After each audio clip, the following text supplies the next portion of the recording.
from. This is about being united for humanity.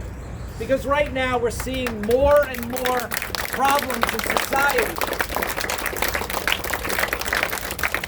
And we're targeted. You know, we are targeted. And it's not going to stop unless we stand up. And we rise up and we don't cower. And that's why I'm very encouraged, because whether we get 40 or 50 people every week, this group is larger.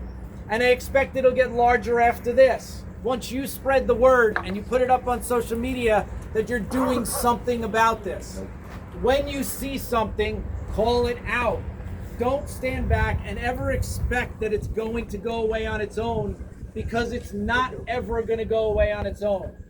And they feel emboldened the quieter we get. So we need to keep our voice loud, and we have to keep it out there. One thing that I've always believed in, especially now, is we write our own chapters of our book. October 7th, we didn't have a choice on that chapter. It happened. Then people began to rise up on the college campuses and to speak up, and anti-Semitism began to grow. And that became the middle of our book. But we're writing the ending. And we need to speak up, and we're going to shut this down, and it's going to be a happy ending for us and our people.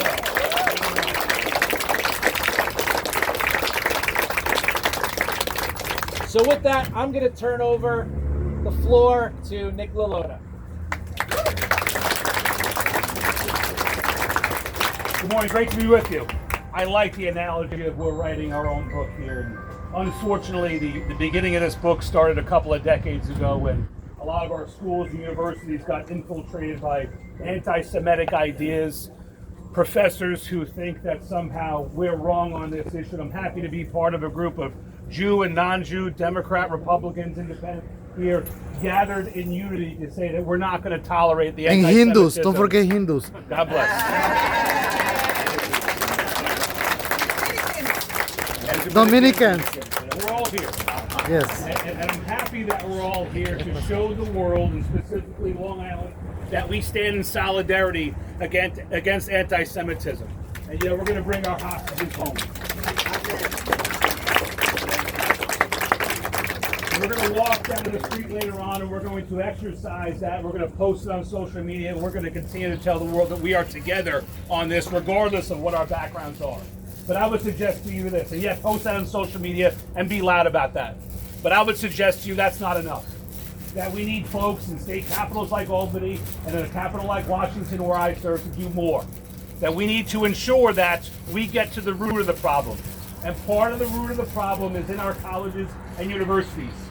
Here on Long Island, we're graduating a lot of folks from high school in these past couple weeks, coming weeks. Tens of thousands of young kids, many of whom will go off to college. And the question is, what kind of education will they receive once they're there?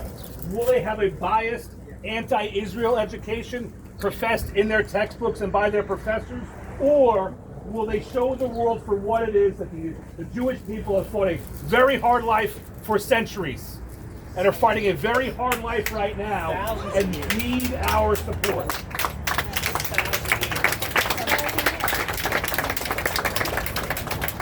I would suggest you do this. The policies coming from both Albany and Washington need to be better. We need to stop Iran from getting a nuclear weapon. We need to make sure that when we're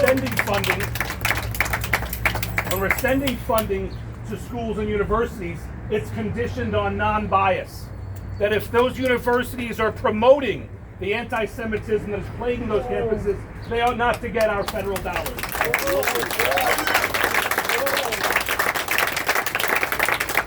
These ought not to be Jewish or non-Jewish ideas. These ought not to be Republican or Democrat ideas. These ought to be common sense ideas in concert with our Constitution.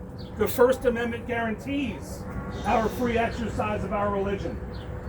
We should back that guarantee up by ensuring that the dollars we send to them are conditioned on that purpose. I'm here,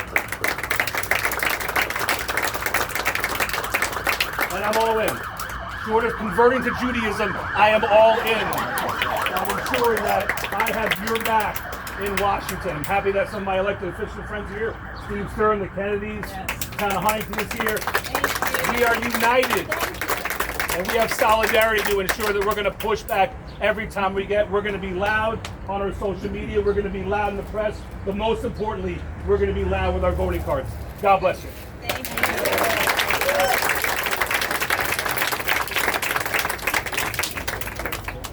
Okay, so I just want to go over a few ground rules for while we walk. When we walk, most of the time, 99% of the time, the community is extremely supportive. They are going to honk, they're going to wave, they're going to give us thumbs up. It's going to be fantastic and you're going to feel good about it. On the rare occasion that somebody screams something out the window and says something inappropriate, please just keep walking on. We rise up while they lower themselves down. That's the basic way that we do it. So this is our protest right here. We're showing what it means to us to get these hostages home. The last thing that I just want to mention, it's just an announcement, is that later on today, after the packing event is all done, between 4 and 8 p.m. tonight at Eisenhower Park, it's Israel Fest. I want to see all of you there and continue wearing your red. We're doing that in solidarity with Boulder, that we're going to wear our Run for Lives t-shirts. And also, if anybody walks with different groups, Shira Weiss will be being honored, as well as myself, at 6 p.m. So look forward to seeing you there at the Israel Fest. And now we're going to have Terry and Connor going to take the first banner. We're going to take our picture, since we're getting started a little late, we're going to take our picture and video when we get to friendlies. This one is failing. Okay. Comptroller Kennedy, would you like to speak?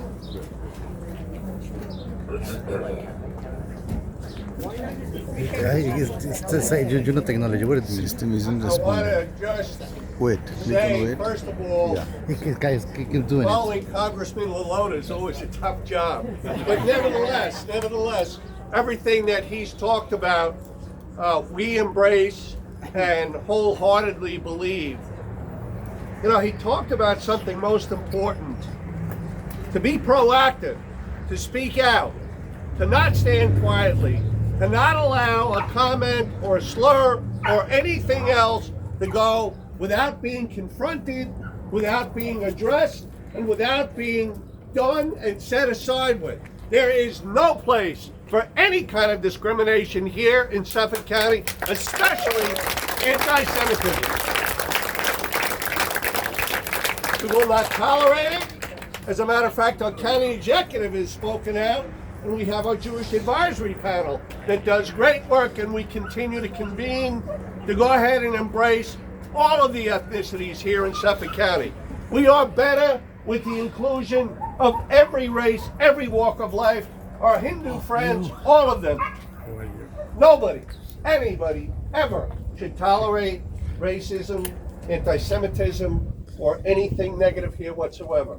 Our police have done an outstanding job. Both Leslie and I are proud to stand here and walk.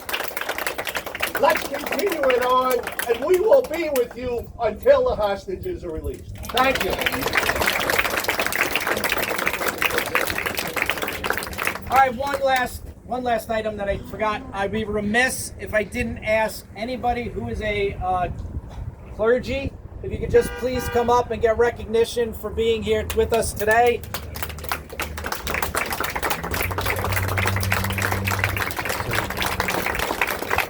Are you clergy? Are you clergy? No, like, All right. What about Mr. Pankaj? He's a clergy. especially what They call him clergy. We have some posters here if anybody needs a poster to carry. All right, you guys want to start leading us out? Actually, you know what? Let me get a picture of you guys.